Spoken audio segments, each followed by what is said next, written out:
I had $250 left to my name when I spotted that handwritten flyer tucked behind the sugar dispenser at Mel's Diner on North Arthur Avenue. My Honda was coughing like it was on its last leg, and my last landlord in Boise was probably still looking for me after I'd skipped out on 3 months of back rent. The flyer's edges were curled and coffee-stained, but the words might as well have been written in gold. Night shift crew, McDonald's, Yellowstone Avenue, $20 per hour. Follow instructions exactly. $20 an hour was more than I'd made in months of odd jobs and under-the-table work. I was 27 years old and running from mistakes that seemed to multiply faster than I could count them.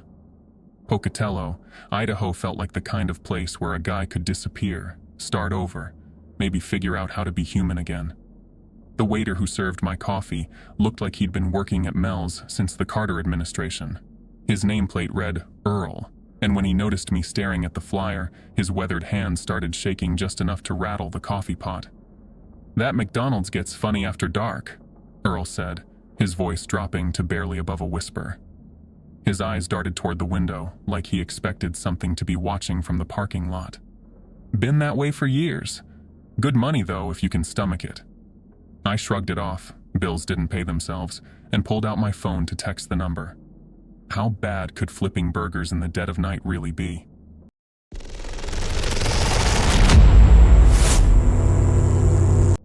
The McDonald's sat on Yellowstone Avenue, like a monument to better times, its golden arches flickering against the October sky with the irregular rhythm of a dying heartbeat.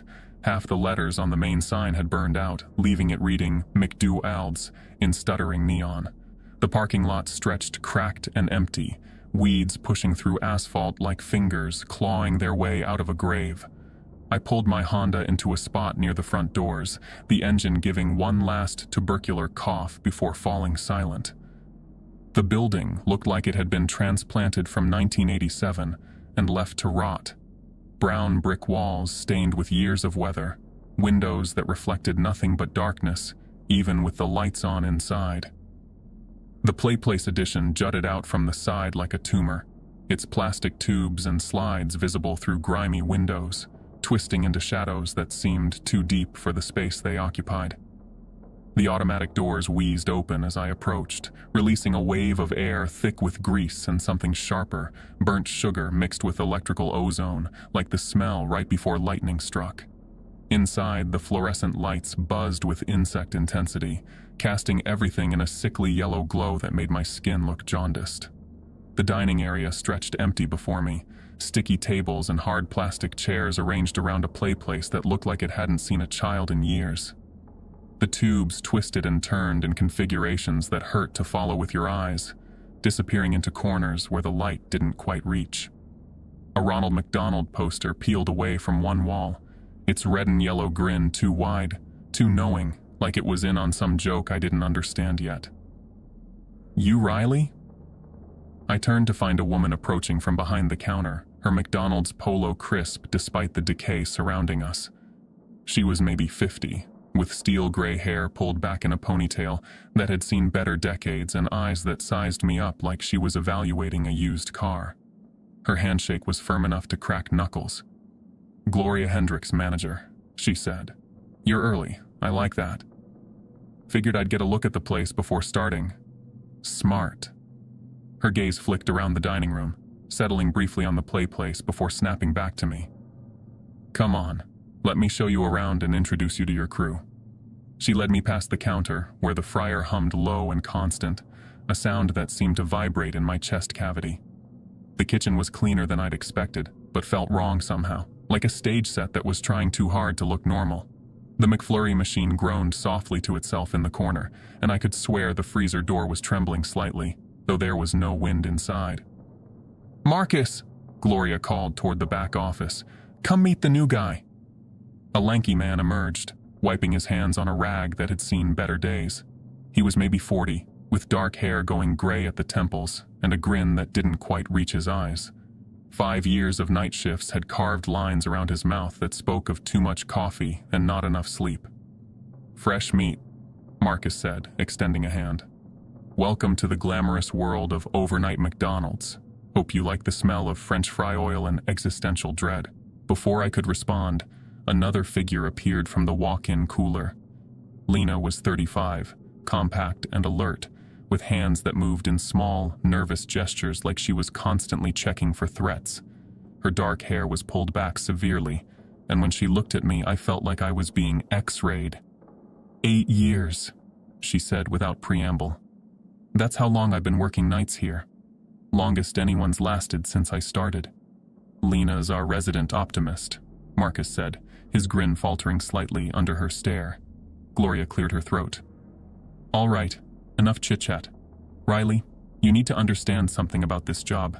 It's not like other McDonald's. We have specific procedures for the night shift, and they're not negotiable. She pulled a creased piece of paper from her pocket and unfolded it with the reverence of someone handling a religious text. The header read, Night Shift Rules, in faded black ink, followed by 5 numbered items written in different hands, as if they'd been added over time. Riley, these rules are why this place still stands, Gloria said, reading slowly like a preacher delivering scripture. Don't skip a single one. Lock the drive-thru window from 1 to 2 a.m., no matter who knocks. If you hear footsteps in the PlayPlace, count to 10 and stay out. Never serve a customer in a backward red cap. Offer free coffee and send them away. Feed the stray dog by the dumpster at 3 a.m. with patties from the blue bag. If the freezer hums like a voice, lock it and don't look inside. I stared at the paper, waiting for the punchline. The rules sounded like something a group of stoned college kids would come up with during a late-night shift. Are you serious?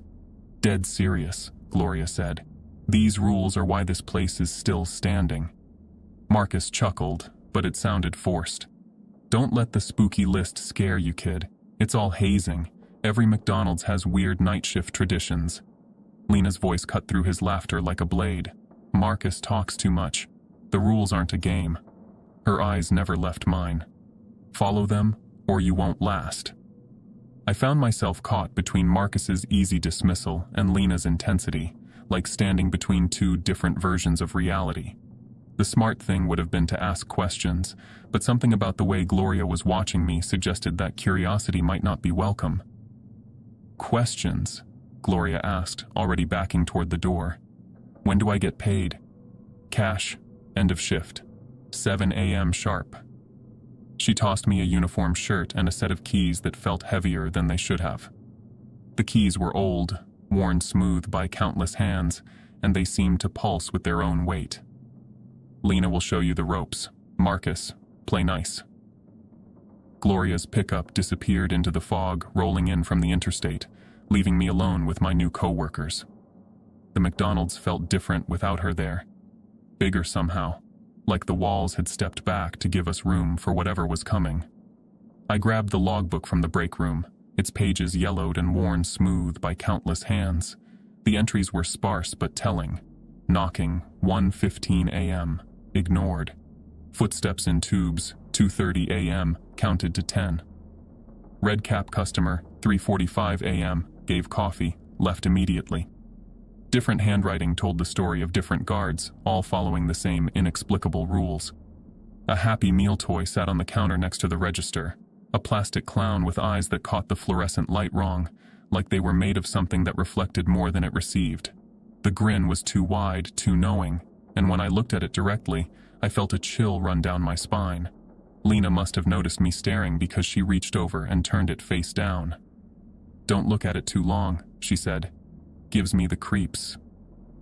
The CCTV monitor in the corner flickered once, showing static for just a second before the image cleared. For a moment, I could have sworn I saw movement in the PlayPlace tubes, but when I looked directly at the screen, there was nothing but empty plastic and shadows. Probably just needs new cables, Marcus said, but his voice lacked conviction. The clock on the wall read 11:47 p.m. Gloria had been gone less than an hour, but it felt like we'd been alone in this place for days. The fryer's hum seemed louder now, more insistent, and I realized it had a rhythm to it. Not quite a heartbeat, but close enough to be unsettling. The PlayPlace tubes stared at me through the dining room window, twisted into configurations that made my eyes water when I tried to follow them. They looked like they were breathing, expanding and contracting slightly in the flickering light. That's when the first knock came. Sharp, deliberate, like knuckles on bone rather than glass. It echoed from the drive-thru window, cutting through the ambient noise of the kitchen equipment. I looked toward the window, but the fog outside was too thick to see anything. "Car out there?" I asked. Marcus walked to the window and peered out. "Nope, just missed." Another knock, harder this time. Then another. The sound had weight to it, urgency, like whoever was out there really needed something, like they'd been waiting for hours and were getting impatient. "Probably nothing," I said, but my voice came out shakier than I'd intended. Lena was writing in the logbook, her pen scratching across the page with mechanical precision. She didn't look up as she spoke. 11:52 p.m., unknown knocking at drive-thru, no vehicle present. The knocking stopped as suddenly as it had started, leaving us in silence that felt heavier than the sounds that had preceded it. The fog pressed against the windows like something alive, and the golden arches outside flickered once before going steady. I looked down at the rules in my hand, then at Marcus and Lena. Marcus was wiping down the same spot on the counter over and over, his movements mechanical, like he was trying to keep his hands busy. Lena had gone back to her work, but I could see the tension in her shoulders, the way she kept glancing toward the PlayPlace. The logbook felt heavy in my hands as I realized my first night was just beginning, and already something was knocking at our door. The knocking stops as suddenly as it started, leaving us in silence that feels heavier than the sounds that came before. I stare at the drive-thru window, fog pressing against the glass like something alive, and the golden arches outside flicker once before going steady. The logbook feels heavy in my hands as I realize this is just the beginning. "Probably just wind," Marcus says, but his voice lacks conviction. He grabs a rag and starts wiping down the counter with quick, nervous movements. "Gets weird out here at night. Sound carries funny." Lena doesn't look up from where she's writing in the logbook, her pen scratching across the page with mechanical precision. 11:52 p.m., she says quietly. "Unknown. Knocking at drive-thru. No vehicle present." Her handwriting is neat, controlled, like she's done this 1,000 times before. I flip through the logbook's worn pages, trying to make sense of the entries. Different handwriting tells the story of different guards, all following the same inexplicable pattern. Knocking, 1:15 a.m., ignored. Footsteps in tubes, 2:30 a.m., counted to 10. Red cap customer, 3:45 a.m., gave coffee, left immediately. Then I find something that makes my blood run cold. An entry scratched out so hard it tears the page, but I can still make out the words underneath.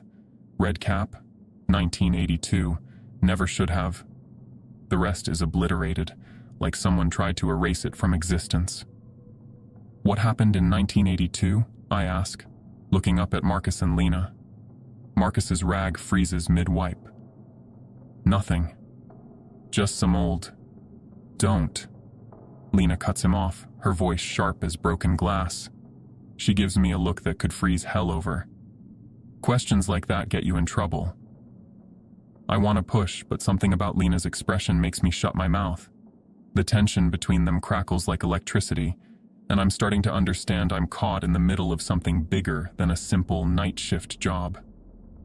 The McFlurry machine groans in the corner, a sound like old bones grinding together.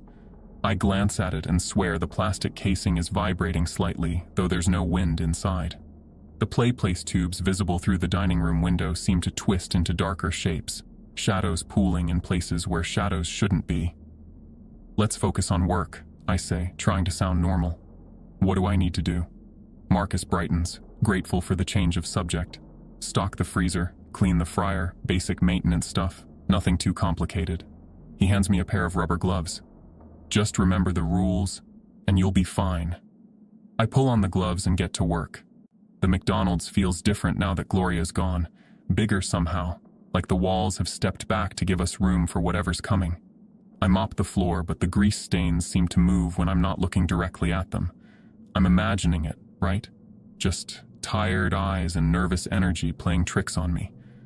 The fryer hums beside me, its sound turning rhythmic, almost like words.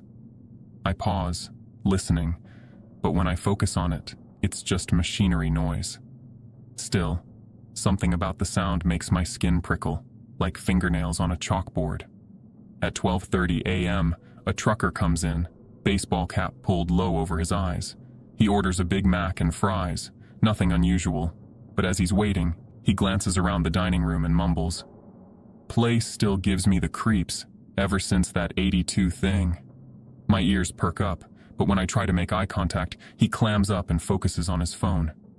I want to ask what he means, but Lena's glare from behind the counter stops me cold. The trucker gets his food and leaves without another word, but the way he hurries out makes my stomach twist. The Happy Meal toy clown sits on the counter next to the register, the same one Lena turned face down earlier. But now it's upright again, its plastic smile stretching wider than I remember. The eyes catch the fluorescent light wrong, like they're made of something that reflects more than it receives. "Did you turn that thing back over?" I ask Marcus. He glances at the toy and frowns. "Nope, must have been." He stops, his face going pale. "Lena, did you move the clown?" "No," she says, not looking up from her cleaning. "And don't touch it. Some things are better left alone." I stare at the toy, my skin crawling. How does a plastic clown move by itself? The logical part of my brain wants to dismiss it as a coincidence, but the longer I look at that grin, the more wrong it feels. The next half hour crawls by in tense silence. I clean tables, restock napkins, try to focus on normal McDonald's work while the place feels like it's watching me. The lights buzz overhead, flickering occasionally like they're trying to spell out a message in Morse code. The PlayPlace tubes seem to bend and twist when I'm not looking directly at them, shadows pooling in places where shadows shouldn't be. At 1:05 a.m., the knocking starts again. This time it's different. Louder, more insistent, like someone's desperate to get in. The sound echoes through the empty dining room, sharp and deliberate, like knuckles on bone rather than glass. I look toward the drive-thru window, but the fog outside is too thick to see anything. "Car out there?" I ask. Marcus walks to the window and peers out. "Nope, just mist." But his hands are shaking as he pulls back from the glass. The knocking continues, harder now, more urgent. Rule 1 flashes through my mind. Lock the drive-thru window from 1 to 2 a.m., no matter who knocks. My pulse hammers against my ribs as I double-check the lock, making sure it's secure. "Let me in," a voice whispers from outside, barely audible above the knocking. "I'm hungry." The words make my blood freeze. Marcus laughs, but it sounds forced, brittle. Some jerk pulling a prank, probably kids from the high school. But the knocking doesn't sound like kids. It sounds like something desperate, something that's been waiting outside for a very long time. The voice comes again, clearer now. "I'm so hungry." "Please." Lena's pen scratches across the logbook page. 1:05 a.m., she writes, knocking at drive-thru, voice requesting entry, Rule 1 in effect. Her face is tight, controlled, but I can see the fear in her eyes. The knocking turns to scratches, deep and slow, like fingernails or claws, dragging across the glass.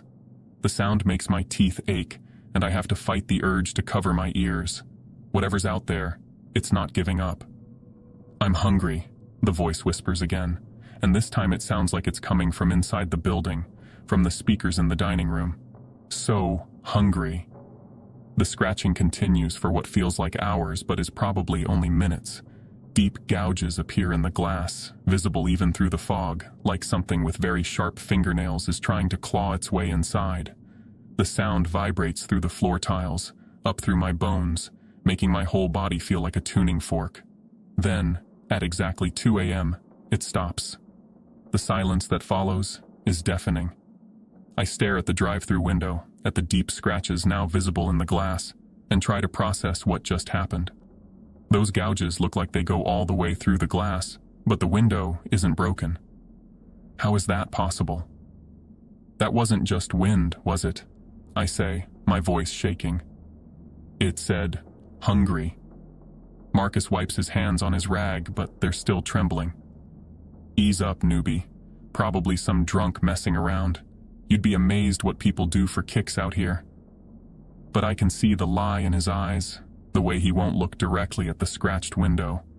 Lena finishes writing in the logbook and closes it with a snap. "Write it down, Riley," she says quietly. "And don't go poking around asking questions. Some things are better left sleeping." I take the logbook and add my own entry. 1:05 a.m., knocking and scratching at drive-thru window. Voice requesting entry. Followed Rule 1, stopped at 2 a.m. My handwriting looks shaky compared to Lena's neat script. The PlayPlace creaks from the dining room, a sound like boots walking through the plastic tubes. I look up, but the tubes are empty, just shadows and flickering light. Still, the sound continues for several seconds, deliberate footsteps that seem to follow a specific path through the maze of plastic tunnels. "You hear that?" I ask. "Hear what?" Marcus says, but his eyes dart toward the PlayPlace, and I know he's lying. The creaking stops, but the silence that follows feels expectant, like something's waiting for us to make a move. The clown toy on the counter seems to be watching us, its plastic eyes reflecting the fluorescent lights in patterns that hurt to look at directly. At 2:30 a.m., I'm restocking napkins when I notice the CCTV monitor in the corner. It's been showing normal feeds all night, empty dining room, kitchen, parking lot, but now it flickers, showing static for just a second before the image clears.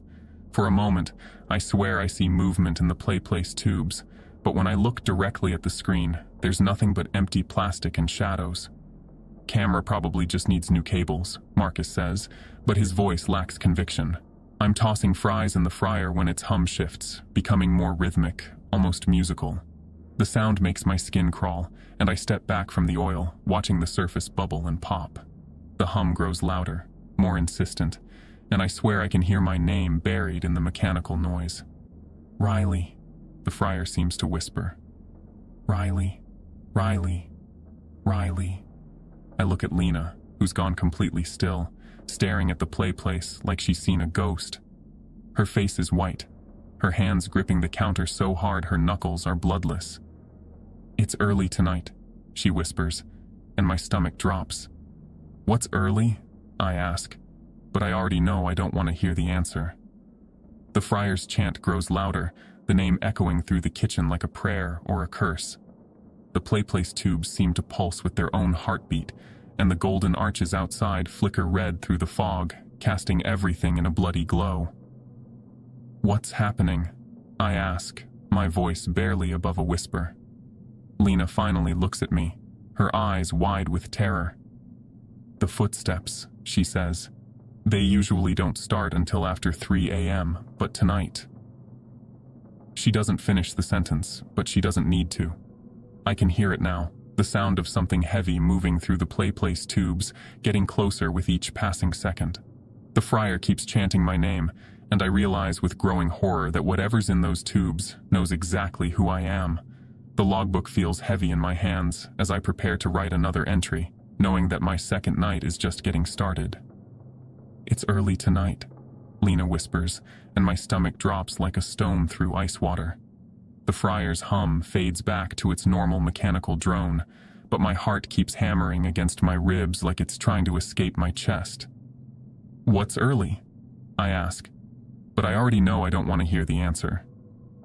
The fryer's chant grows louder, my name echoing through the kitchen like a prayer or a curse.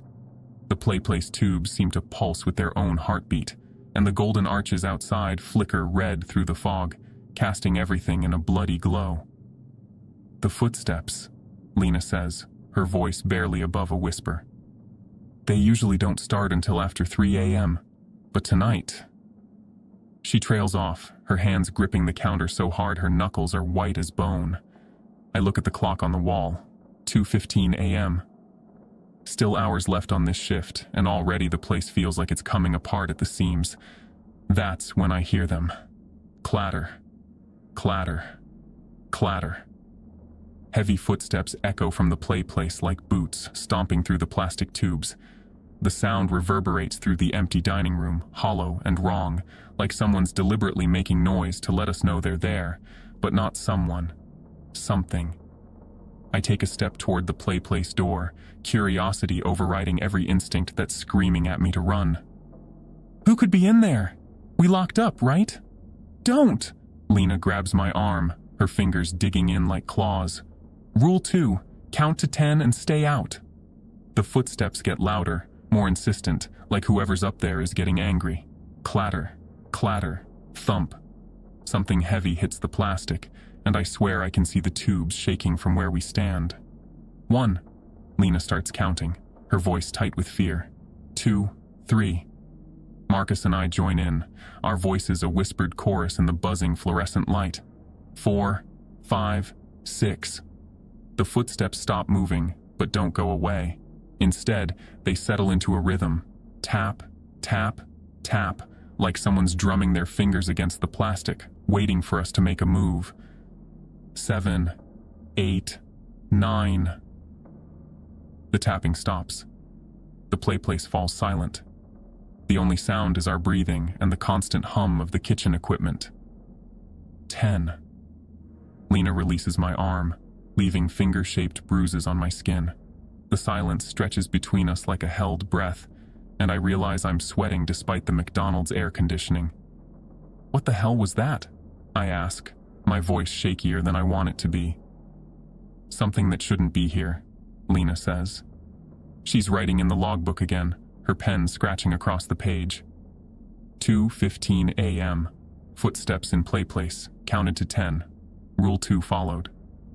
Marcus laughs, but it sounds forced, brittle. Come on, guys. Probably just settling plastic. These old PlayPlaces make noise when the temperature changes. But I can see the lie in his eyes, the way he won't look directly at the tubes, the way his hands won't stop shaking no matter how many times he wipes them on that rag. The next hour crawls by in a haze of tension and barely controlled terror. I try to focus on normal McDonald's work, mopping floors, restocking cups, cleaning the fryer, but everything feels wrong. The lights buzz overhead like angry wasps, and the PlayPlace tubes seem to bend and twist when I'm not looking directly at them. At 3:30 a.m., the freezer starts humming. It's not the normal mechanical hum of a refrigeration unit. This is something else entirely. Melodic, almost musical, like a voice trying to form words. The sound seems to vibrate through the floor tiles, up through my bones, making my teeth ache. Riley, the freezer whispers, clear as day. Riley, come here. I know Rule 5. I memorized it along with the others. If the freezer hums like a voice, lock it and don't look inside. But curiosity is eating me alive, and the voice sounds so human, so desperate. Riley, please, let me out. My feet move without conscious thought, carrying me toward the freezer. Marcus and Lena are busy with customers at the front counter, their voices distant and muffled. The humming gets louder as I approach, more insistent. I know I shouldn't. Every instinct screams at me to walk away, to follow the rules that have kept this place from burning down for 40 years. But my hand reaches for the freezer handle anyway. The metal is ice cold against my palm, but I can feel warmth pulsing underneath, like something alive is pressed against the other side of the door. I crack it open, just a peek, just enough to see a shadowy hand shoots out, cold as a grave, fingers like ice brushing across my face. The touch burns, freezing and scalding at the same time, and for a split second, I see something that makes my blood turn to slush in my veins. You idiot! Lena slams the freezer door shut, her shoulder hitting mine hard enough to knock me back. She fumbles with the padlock, her hands shaking as badly as mine. You broke Rule 5. That hand, it touched me. It said my name. You broke Rule 5, Riley.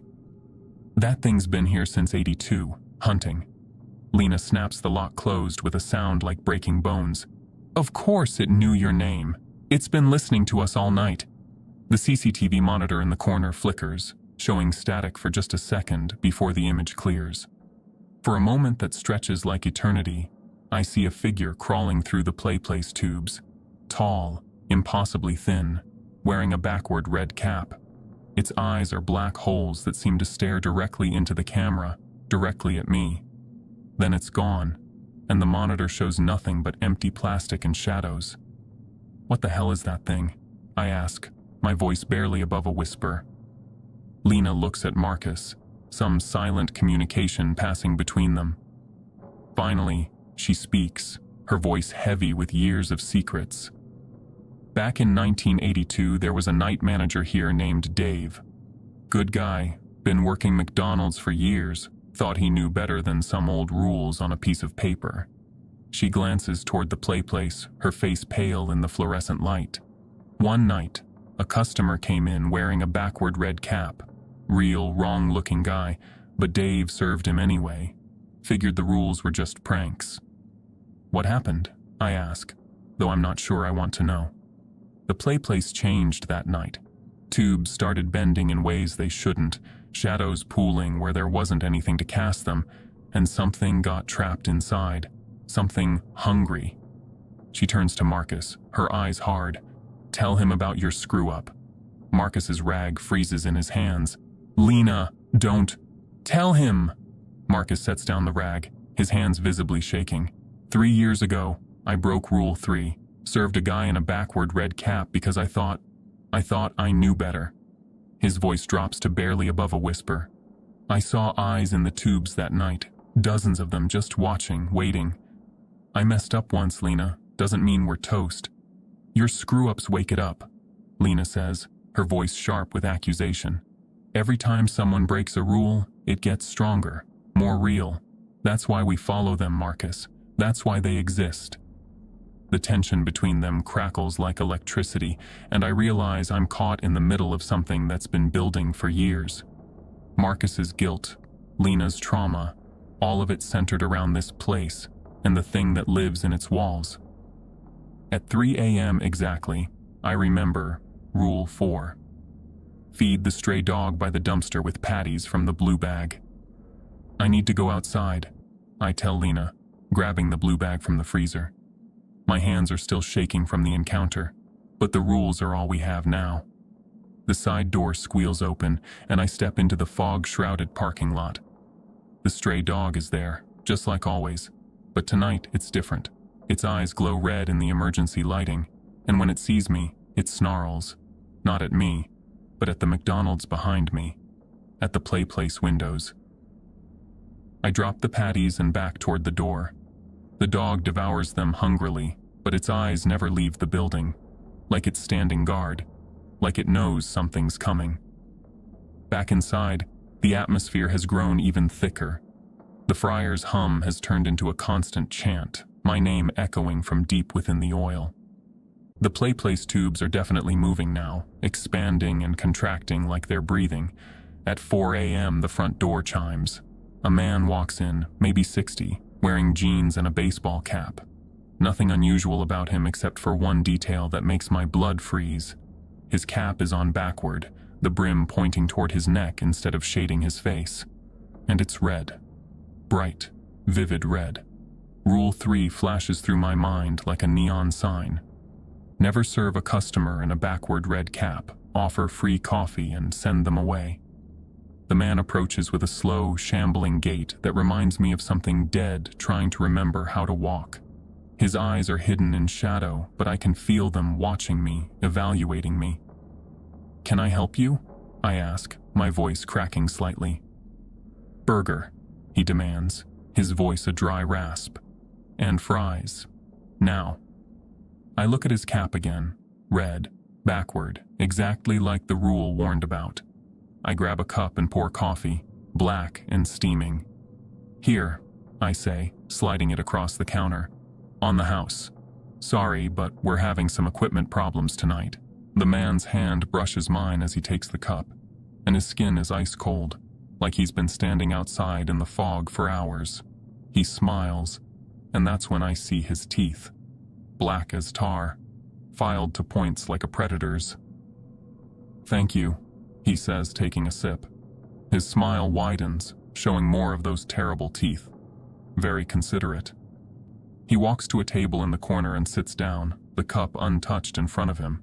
But instead of facing the dining room, he turns his chair toward the PlayPlace and sits there, waiting. Good, Lena whispers, her voice shaky with relief. You followed Rule 3, the spirit of it anyway. But something's wrong. The man doesn't leave. He just sits there, staring at the PlayPlace tubes, that horrible smile never leaving his face. The golden arches outside flicker faster now, red light strobing through the fog like a beacon. That's when the PlayPlace door starts to rattle. Not the gentle creaking we heard before, but violent shaking, like something inside is throwing itself against the plastic with desperate fury. The sound echoes through the dining room, sharp and urgent, and I can see the tubes beginning to buckle under the pressure. "It's trying to get out," Marcus whispers, his face gone white. "Oh God, it's trying to get out." The man in the red cap stands up slowly, his movements wrong, like a marionette being pulled by invisible strings. He walks toward the PlayPlace door, and I realize with growing horror that he's not leaving. He's going in. "Stop him!" Lena shouts. But it's too late. The man pushes through the door, and the rattling stops. For a moment, everything is silent. Then, footsteps echo from the tubes, heavy, deliberate, getting closer. I clutch the logbook in my hands, my breath coming in short gasps. The thing in the tubes has found a way out, and I'm starting to understand that the man in the red cap didn't come here for food. He came here to let something else in. The footsteps are getting closer, and I know my third night is about to become a nightmare I'll never forget. The PlayPlace door rattles harder, the plastic buckling under whatever's throwing itself against it from inside. I clutch the logbook, my breath coming in short gasps, knowing the red cap guy didn't come here for food. He came here to let something else out. Marcus backs away from the counter, his rag falling to the floor. "What did we do? What did we let in?" "Nothing," Lena snaps, but her voice shakes. Riley followed Rule 3, offered coffee, sent him away. The rule worked, but the man didn't leave. He went into the PlayPlace, and now something's trying to break free. The golden arches outside blaze red through the fog, casting everything in hellish light that makes my skin crawl. The rattling stops. Silence falls like a heavy blanket, and somehow that's worse than the noise. I can feel something waiting, breathing, planning its next move. At 4:30 a.m., the lights start strobing. Not the gentle flicker we've been dealing with all night, but violent pulses that make my eyes water. The fryer's hum becomes a roar, oil bubbling and spitting across the kitchen floor like it's alive and angry. The PlayPlace tubes writhe and twist, expanding like they're breathing, bending in ways that shouldn't be possible. "It's getting stronger," Lena whispers, writing frantically in the logbook. The red cap fed it, gave it what it needed. I look at the clock on the wall, its digital numbers flickering between 4:30 and random sequences that hurt to look at. Still hours left until sunrise, until this nightmare ends. The McDonald's feels like it's coming apart at the seams. Tiles crack under my feet, and the Ronald McDonald poster peels completely off the wall, falling to the floor where its grin stretches impossibly wide. The Happy Meal clown toy spins on the counter, its plastic eyes reflecting the strobing lights in patterns that make my stomach lurch. "We need to get out," Marcus says, his casual demeanor finally cracking completely. "This place is going to collapse." "Can't," Lena says without looking up from the logbook. "Contract says we work until 6 a.m. Leaving early breaks the rules, and breaking the rules?" She doesn't finish, but I understand. The rules aren't just suggestions, they're the only thing keeping us alive. At exactly 5 a.m., the CCTV monitor goes pure static. The screen fills with white noise, crackling and popping like it's trying to tell us something.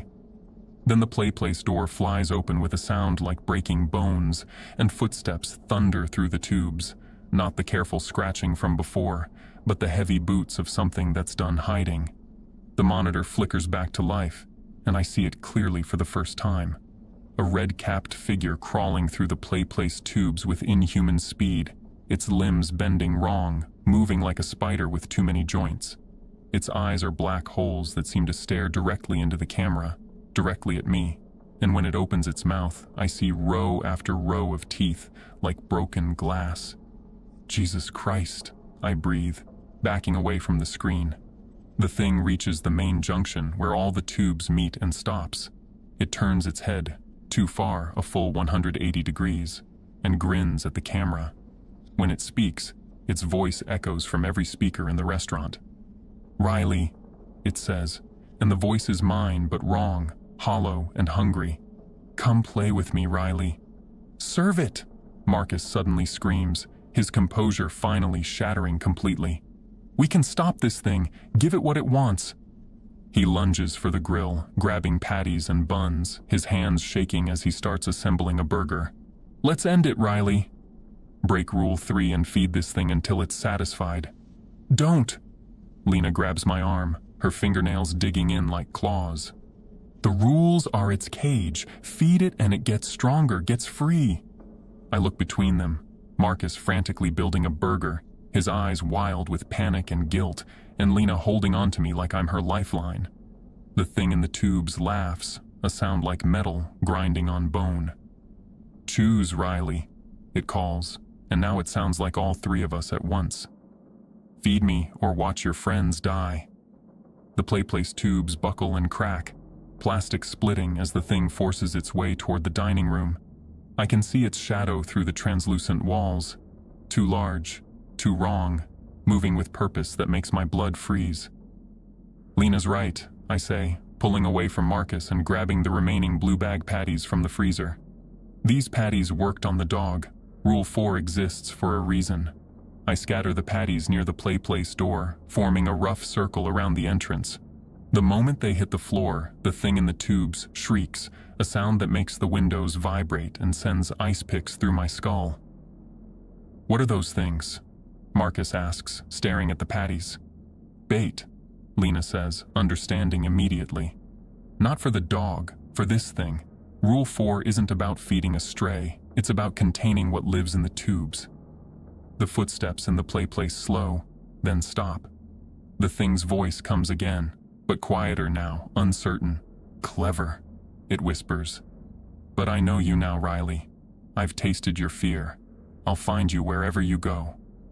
We shove tables against the PlayPlace door, barricading ourselves in the kitchen. The dog outside starts howling. Not the normal sound of a stray looking for food, but the warning cry of something that knows danger when it smells it. The freezer roars behind its locked door, whatever's trapped inside trying to break free and join its companion. But the blue bag patties hold. The thing in the tubes retreats, its footsteps fading back into the plastic maze, and slowly, gradually, the McDonald's begins to quiet. At 5:30 a.m., the lights stop strobing and return to their normal sickly yellow. The fryer's hum drops back to its mechanical drone, and the PlayPlace tubes settle into stillness. Even the golden arches outside dim to their usual flickering red. "It's over," Lena breathes, slumping against the counter. "For tonight anyway." Marcus won't meet my eyes. He stands in the corner, holding that same rag, his hands still shaking. "I almost fed it," he whispers. "I almost broke Rule 3. "But you didn't," I say, though I'm not sure I believe it. We're all still here. At exactly 6 a.m., sunlight cuts through the windows like a knife through shadow. The front door chimes, and a morning worker strolls in, whistling cheerfully, completely oblivious to what just happened. She's maybe 20, blonde ponytail bouncing, McDonald's polo crisp and clean. "Morning, guys," she calls, heading for the back office to clock in. "Quiet night?" The McDonald's goes quiet, fryer humming normally, light steady, PlayPlace still as death. The dog outside stops howling. The CCTV shows nothing but empty plastic tubes and normal shadows. It's like the last 8 hours never happened, but I can see the lie in Marcus's eyes, the way his hands won't stop shaking. Lena nods at me like I've passed some terrible test, but her face is still pale with exhaustion and terror. "Yeah," I tell the morning worker. "Quiet night." I toss the keys on the counter and grab my jacket. My pay envelope sits next to the register, cash, just like Gloria promised. Enough to get me a bus ticket to Portland, far from those flickering golden arches. As I walk out into the morning light, I can feel their eyes on my back. Marcus's guilt and Lena's haunted stare follow me to my Honda, and I know they'll be here tomorrow night, and the night after that, trapped by whatever contract they signed when they took this job. But not me. I'm done with this place. The drive to the motel feels like waking up from a nightmare. Colors look brighter in the morning sun, and the fog that choked the parking lot all night has lifted, revealing a normal small-town street with normal small-town people heading to normal jobs. I book a room for the day and collapse on the bed, but sleep won't come. Every time I close my eyes, I see that red-capped figure crawling through the tubes, hear my own voice calling my name from speakers that shouldn't work. At night, lying in the motel bed, I hear a faint fryer hum in the distance. It's probably just my imagination, but it sounds like it's calling my name. A week later, I'm at a Portland diner, nursing coffee and looking through job listings, when I see it. A handwritten flyer tucked behind the sugar dispenser, edges curled and coffee-stained. Night shift crew, McDonald's, Yellowstone Avenue, $20 per hour. Follow instructions exactly. Some poor bastard will take that job, get Gloria's rules, and the whole cycle starts again. They'll meet Marcus and Lena, learn about the thing in the tubes, and either follow the rules and survive or break them and feed whatever lives in that plastic maze. I crumple the flyer and throw it away, but when I look back, there's another one in its place. I'm on the Greyhound to Seattle, trying to put as much distance as possible between me and those golden arches when I find it. Digging through my bag for headphones, my fingers close around something plastic and cold. A Happy Meal toy clown, its painted grin too wide, eyes that glint with their own light. It's heavier than it should be, denser, like it's made of something more substantial than plastic. When I hold it to my ear, I swear I hear a whisper, "Riley." I throw it out the window, watching it disappear into the darkness rushing past. But in the reflection of the glass, I see it sitting right back in my lap, smiling that terrible smile. The McDonald's is closed, but it's not done with me. Not by a long shot.